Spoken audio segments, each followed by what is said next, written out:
This presentation is on balanced regular expression validation and automata limits.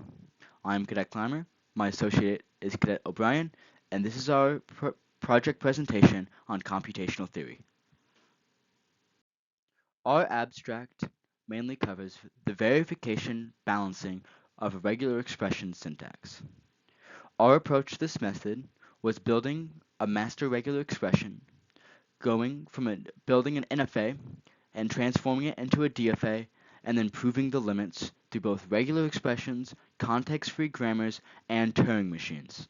Our key findings are that regular expressions are only regular at a single level when balanced. When they become nested, they become unbounded. Also, whenever they are concatenated, they are unbounded. When a regular expression is input into an arbitrary Turing machine, it is undecidable. So our question is, can a regular expression for all regular expressions be built? If so, what aspects can be determined, encoded, and proven? To do this, we broke it up into 3 phases. The first one being building the alphabet, building the language itself, and all regex associated with it, and then some NFAs. The next step was to minimize this into a DFA and looking at its context and regularity. The final step was to determine its decidability by building a Turing machine and proving its solvability. The background research for our project consists of 3 phases. Each phase has a separate background research dedicated to it. For the regular expression, we researched utilizing Easy Theory on YouTube, which taught us how to construct an NFA, break it into a DFA before minimizing it into the minimized DFA.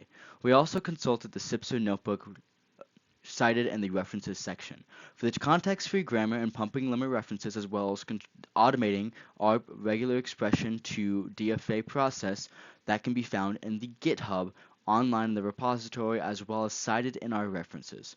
Our Turing machine literature utilizes Rice's theorem, so if you're unfamiliar, please familiarize. Our results section has 15 different parts. First, we define an alphabet before deciding a no parentheses regular expression language before defining a single level, and then all the way down to the k-depth parentheses. Then we go over what an NFA is before building the NFA, constructing the NFA to a DFA, minimizing that DFA, before automating a process to do so. We also have a non-regular proof, a non-context-free concatenation proof, Turing machine for regex validation, Rice theorem solvability for Turing machines, single-string Turing machine decidability, and the depth of a Turing machine on an arbitrary regular expression is undecidable. So the first step was defining our alphabet.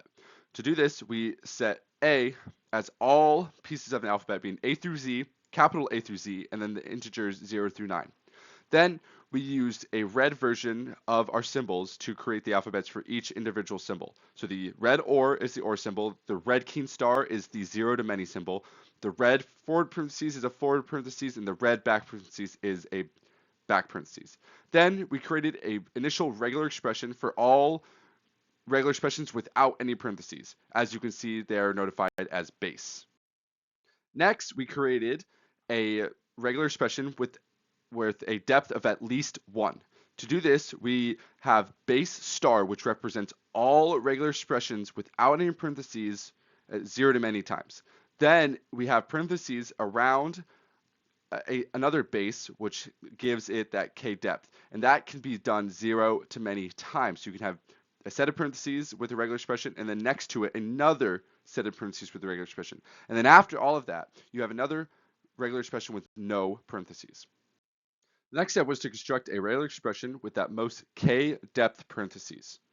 So our theorem was for all regular expressions of any integer k where k is greater than or equal to 0 and k represents the number of nested levels of parentheses, a regular expression of no greater than k depth can be built.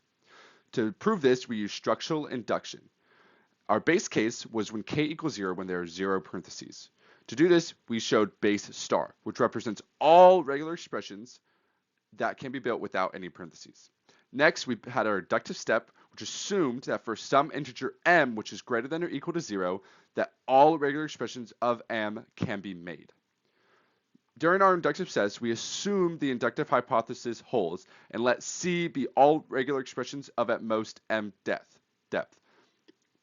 Then we created a variable c prime, which represents all regular expressions of m plus 1 depth.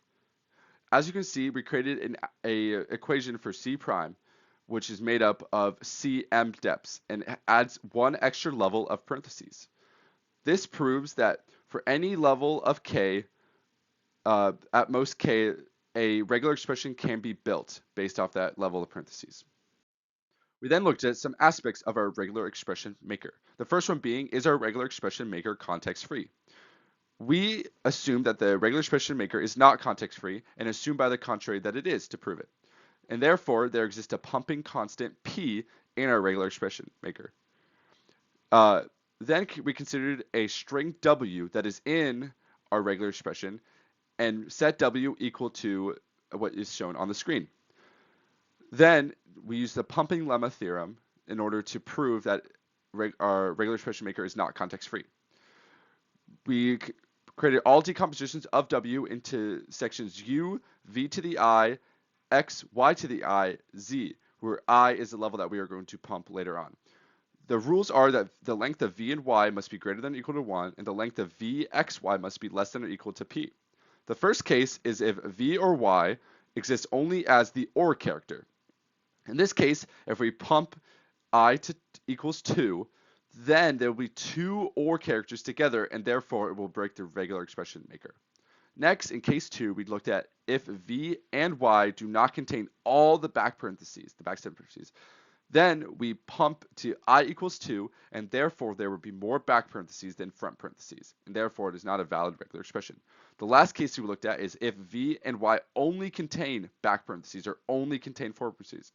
If you do this, you can pump down to I equals 0, and therefore there will not be enough back parentheses to the front parentheses or vice versa, and therefore it does not create a valid regular expression. Therefore, our regular expression cannot be context-free because it fails all of the cases. So instead of looking at a single regular expression, let's look at two regular expressions concatenated together.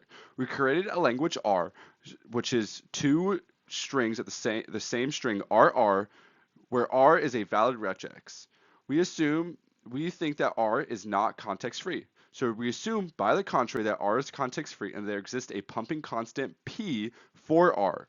Then we create a string WW that is in our language and set W equal to what is shown on the screen. To prove that it is unsolvable, we used the pumping lemma. To do this, we considered all decompositions of w into u, v to the I, x, y to the I, z, where I is the thing that we will be pumping. Two rules exist for this. V to y is greater than or equal to 1, and the length of vxy is less than or equal to p. The first case is if v and y exist only inside of the first w. Since v and y are in the first w, if we pump down to I equals 0, then the first w will not be the exact same string as the second w, and therefore it must fail the rule. The second case is the opposite, where v and y exist only in the second w. We can do the exact same thing and pump down to I equals 0. Therefore, they are not the same thing, and thus it fails. Case 3 is a little different. If v is in the first w and y is in the second w, since we know that the length of vxy is less than or equal to p, then we know that v and y must be in separate w's, and they cannot make up a whole string. Therefore, if we pumped up to I equals 2, we would create two different r's or two different w's, and therefore it fails the case. In conclusions, the language R fails all cases and cannot be context-free. Before we got into and how we constructed our program, managed our master expression into a DFA, we first must understand how a non-deterministic finite automata works. First, you must know that there are multiple possible transitions that can be input on the same input, as well as there are empty transitions in which one can move from one state to the next without any cost. This is important for the coming up session, that way we can understand how we built this from a master regular expression into a DFA before minimizing it all the way down to minimized DFA. When we constructed our DFA from an NFA, we first constructed a non-deterministic finite automata from our regular expression, utilized an epsilon transition table to convert it into a DFA, utilized an indistinguishability table in order to minimize our DFA before getting the product as you can see on the right. This is our first handheld product, however, we proceeded to code it. Our code had 4 separate steps: validation, conversion to NFA, conversion to a DFA, before minimization. Our validation took our regular expression and validated it to ensure our code would process properly. If there was any errors, we would halt the code, that way it would not be further validated. Next up, we had our conversion to NFA. We utilized an online GitHub account cited in our references that we utilized in order to take our regular expression, we plugged it into this NFA, and with this program, it transformed and drew up an NFA for us. Then we converted that into a DFA. Once again, one line of code is able to access the GitHub before transforming it into an NFA. We kept track of all these transition times as we went through this process before we finally minimized our DFA to reduce the number of steps. This step really streamlined the automata and enhanced the performance of our program. From this program, we were able to gather performance data to determine how fast can we convert these valid regexes nested k-deep into these states. First of all, determining the NFA states ran at the slowest operational time at around 2 to the n. The DFA conversion ran a little bit faster, around n squared. Meanwhile, the fastest operational time was our validation and DFA minimization, which ran at around constant time. As you can see, this kind of reflected the steps that it progressively got faster, and with this program, all we'd have to do is to accept it, plug it to this program, and we would now have a minimized DFA to process things and generate things better. After our program, we decided to expand our research into the realm of Turing machines. We decided to start with determining valid regexes with Turing machines. Our problem was implementing a Turing machine that checks on an input string W represents a valid regular expression according to our alphabet. Our alphabet has 2 cases, a string that contains 0 parentheses and a string that contains balanced parentheses that can be nested k-deep. Now there's a third case that is not accepted and rejected. That case is unbalanced parentheses. To understand this problem, we also understand that multi-tape Turing machines are the same as single-tape Turing machines. So here's our proposition. Our first Turing machine holds our entire regex. Our second tape Turing machine holds a single integer, 0. Every time an open parenthesis is encountered, it goes up by 1. Every time a closed parenthesis is found, it goes down by 1. If it ever reaches the negative, the machine rejects. If it ever is 0 and the regex is not done, then it rejects. The only time it is accepted is if the integer remains 0 and the regex finishes. So instead of looking at a single Turing machine that accepts all regular expressions, what do we look at? A set of all Turing machines that accept all regular expressions. This set is called Regular Expression Finder, or REF. REF has an instance of a Turing machine T and a string W. And the question for this is the language L of the Turing machine T, L of T, equal to all valid regular expressions? The claim is that REF is unsolvable. To show this, we will be using Rice's theorem. Rice's theorem requires 2 things: that it is non-trivial and that it shows property. For non-trivial, we must show that there exists some Turing machine that is accepted into REF and some Turing machine that is not accepted into REF. For the accept, we are going to take Turing machine T, which is presented on the previous slide. This Turing machine accepts all valid regular expressions for any n number of nested parentheses. Since this Turing machine only accepts valid regular expressions, this is in the set of REF. For the reject state, we will look at the one DFA that is shown on the slide. This Turing machine RT has the same alphabet as Turing machine T. However, it does not accept all valid regular expressions and accepts some that are not valid regular expressions. Therefore, we have shown that there exists some Turing machine that is not in REF. For property, we must show that the language of 2 Turing machines M1 and M2 are equal to each other. A string W that is pushed through both M1 and M2 will result in the exact same statement.